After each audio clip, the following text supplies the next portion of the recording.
Sasebo Naval Base in Japan, the undersea boats of Japan's once mighty Navy are lined up for their last voyage. Among the submarines is the I-58, which sank the United States cruiser Indianapolis just a few days before Japan surrendered. The 24 submarines, unfit for salvage, are loaded with charges of high explosives. The largest one of this group had deck hangar space and catapult for 4 airplanes, but the surrender came before they could be used.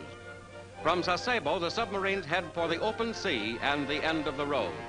60 miles off the Japanese coast, the cruiser Chicago and other United States naval craft stand by to blast the doomed ships.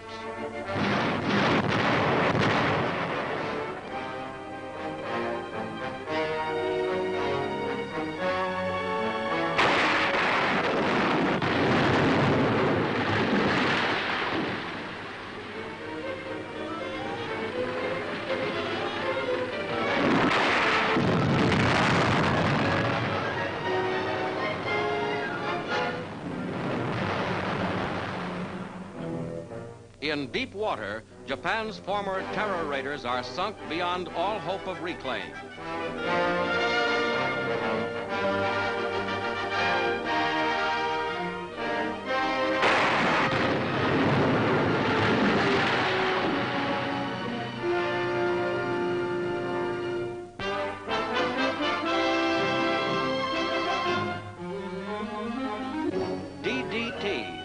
Insecticide that helped prevent epidemics in war-torn Europe and the Pacific areas goes to work in an American community.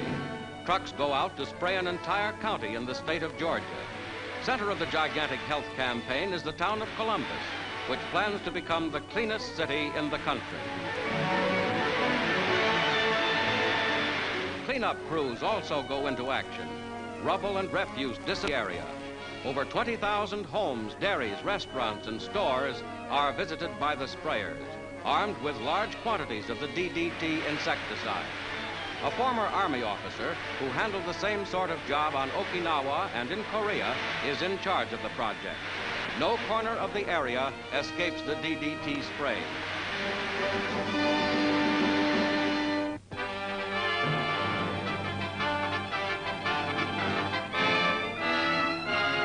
Center of a Canadian gold rush is the town of Yellowknife in the province of Alberta.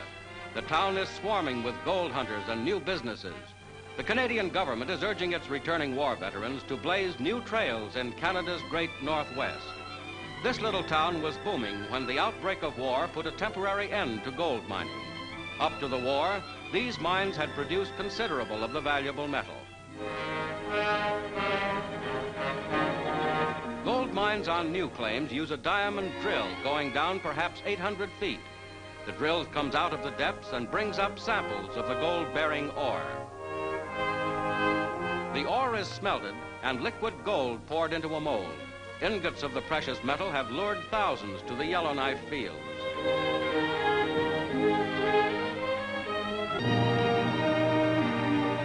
The lure of gold has been the foundation of dozens of small businesses which are growing with the town.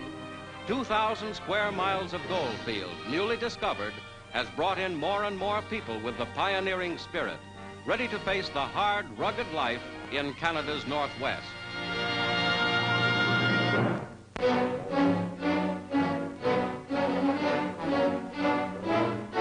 Stretching for many miles in the state of Florida are the great cypress swamps of the Everglades.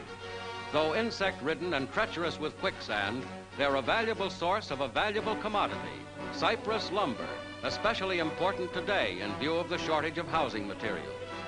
Lumbermen braving the almost impenetrable swamps must first build a railroad to get the logs out. Axes and saws bit into trees 2,000 years old, and 20 tons at a time, the cypress come crashing down.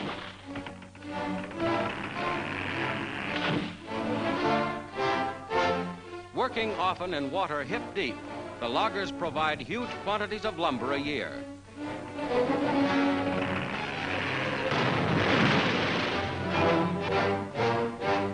Riding across the swamp, the tough, rot-proof cypress heads for the lumber mill, 28 carloads at a time. The world's most difficult logging operation provides lumber for badly needed homes.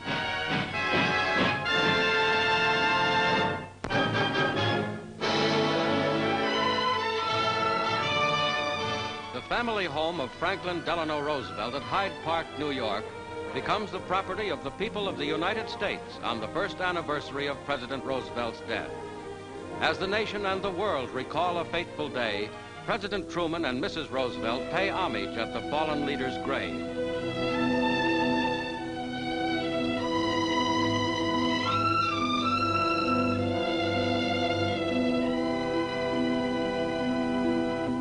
April 1945. The war in Europe was drawing to its close, but all America was shocked and saddened, for Franklin Roosevelt was dead.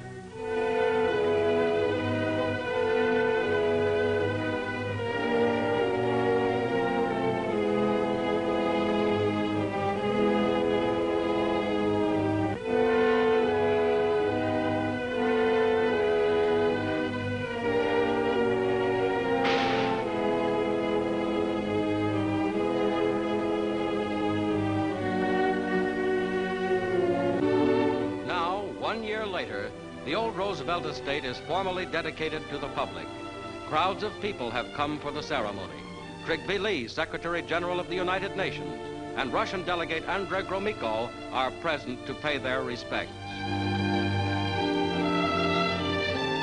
The late president's faithful dog, Fala, sits at the feet of his mistress.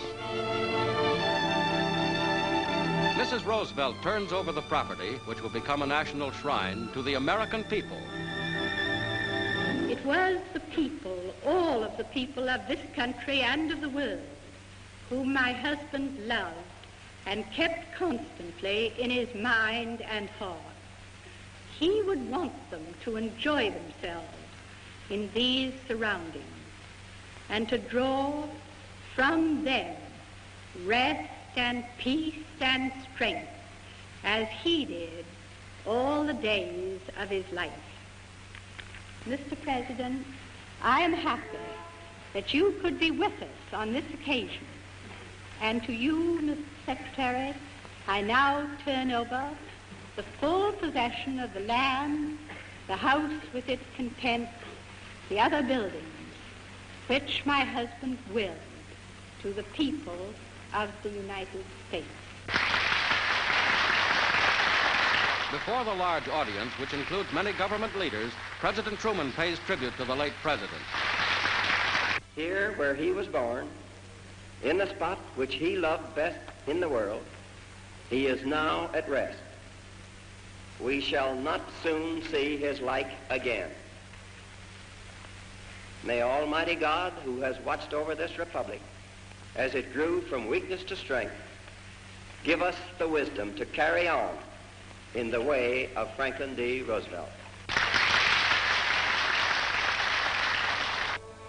The reception room of the 120-year-old Roosevelt home is filled with worn and comfortable furniture, just as it was when he lived.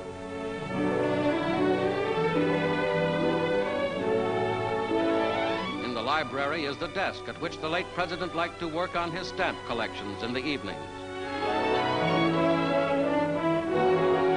From the main hall, the old carved stairway leads to the room in which Franklin Roosevelt was born.